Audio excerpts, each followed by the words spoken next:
March 28, 2024. 30 police officers, one classroom, one teacher. He's explaining exactly how to catch a dark web drug lord. The officers are taking notes. The teacher is the dark web drug lord. $105 million, 400,000 customers, cocaine, meth, fentanyl. And the FBI already knew. His name was Rui-Siang Lin, and he was about to be destroyed by $22. Rui-Siang Lin was not supposed to be a criminal. He was supposed to be a genius. Taiwan, early 2000s, a quiet boy who taught himself to code before most kids learned to read. At 16, he won medals at the International Math Olympiad. At 19, he enrolled at National Taiwan University, the most prestigious university in the country. His classmates remembered him as warm, generous, brilliant. He would help anyone who asked, one told reporters. It was shocking to hear his name. He graduated in 2023, Google certified in cybersecurity. He called himself a developer, a future in fintech. Then Taiwan's Ministry of Foreign Affairs called, a diplomatic posting to St. Lucia, a small island nobody watches. The perfect cover. That was the story he told the world. The other story had already made him $105 million. October 2020, Lin is 19 years old, sitting in his university dorm, and he's about to build something the world has never seen. He calls it Incognito Market, a marketplace on the dark web, hidden from every government, every bank, every law. The design was flawless. It looked like Amazon, ratings, reviews, customer service. But instead of books and electronics, cocaine, heroin, methamphetamine, fentanyl, he built it himself, managed it himself, controlled everything, and it grew. By 2022, 1,800 vendors. By 2023, 400,000 customers, $105 million, moving through Bitcoin, through Monero, disappearing into nothing. Or so he thought. Because Lin wasn't just a drug lord, he was an engineer, and engineers solve problems. His problem, law enforcement was getting better at tracking crypto. So he built them a trap. He called it Antanalysis, a tool that let drug dealers check whether their Bitcoin was flagged by the FBI. He wrote on the dark web, "This service is dedicated to individuals that have the need to possess complete privacy on the blockchain." For a moment, it worked. Then, on August 13, 2021, a journalist named Brian Krebs published one article he called Antanalysis, an anti-money laundering service for crooks, and traced it directly back to Incognito Market. Lin shut it down, but the FBI was already watching. July 2022. Somewhere in a federal building in New York, an FBI agent opens a laptop and types one address into the search bar, Incognito Market. They had been watching for months, placing undercover orders, building a case one transaction at a time. Then came the search warrants. They didn't knock on Lin's door. They didn't need to. They went straight for the servers and copied everything, every transaction, every wallet, every vendor, every order.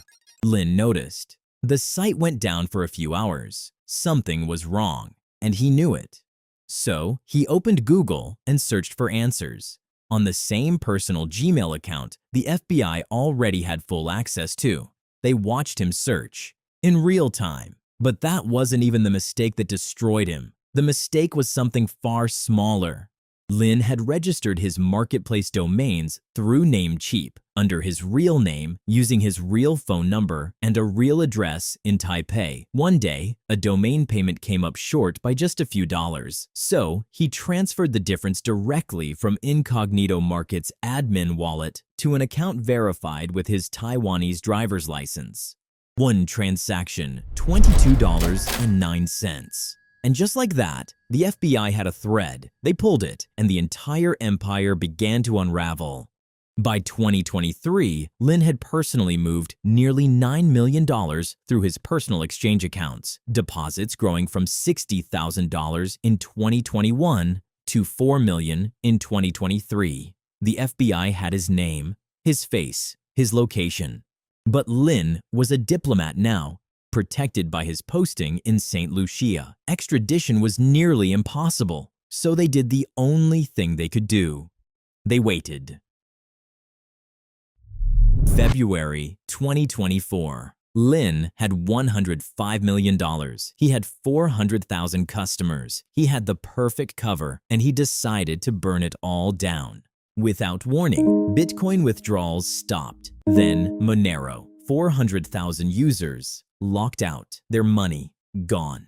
Then came the message, posted directly on Incognito Market's homepage. We have accumulated a list of private messages, transaction info, and order details over the years. Your messages were never deleted after the expiry. We'll be publishing the entire dump of 557,000 orders. Whether or not your info is on that list is totally up to you. Then the last line.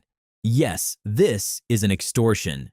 He demanded $100 from small vendors, $20,000 from the biggest ones. He stole $1 million. 2 weeks later, March 25, 2024, Lin walked into a police training academy in St. Lucia and stood in front of 30 officers, smiling. He posted it on LinkedIn, proud. May 18, 2024, Lin packed his bags. St. Lucia to Singapore, graduate school, a new life. That morning, one final LinkedIn post. I'm excited to share that I've completed my Chainalysis Reactor certification, the exact tool the FBI uses to hunt dark web criminals. He hit post, picked up his bag, and walked toward his gate. At JFK Airport in New York, FBI agents were already waiting. They had been waiting for 2 years. It was over. February 3, 2026, a federal courtroom in Manhattan. The room is silent. A man named David Churchill stands up. He's a doctor from Arkansas. He's trying not to cry. He tells the court about his son, Reed, 27 years old, a tennis player, a young man with his whole life ahead of him. In September 2022, Reed was dealing with pain from an injury. He bought pills online from Incognito Market. They were supposed to be oxycodone. They were fentanyl. David found his son on the floor, cold and gone. He looked directly at Lin and said, "I want you to remember this face when you're sitting in a jail cell." Then Lin's lawyer stood up and said something nobody expected. An FBI informant had been secretly co-running Incognito Market for nearly 2 years, approving vendors, managing complaints, facilitating transactions. The informant had the power to remove the fentanyl dealer who killed Reed. He was warned. He did nothing. The judge looked troubled. "I'm somewhat skeptical," she said, "that the government, having infiltrated this operation, had to let it go on as long as it did. But in the end, it didn't change anything. The enormity of what you did," she told Lin, "outweighs any argument they could make." 30 years, $105 million forfeited. Lin sat in silence. Outside the courtroom, David Churchill spoke quietly. "It won't bring Reed back, but maybe next time, they'll shut it down sooner." Rui-Siang Lin built a $105 million empire and lost it for $22. The question isn't whether he was smart. The question is, who else is out there right now, teaching the police how to catch them? Veil.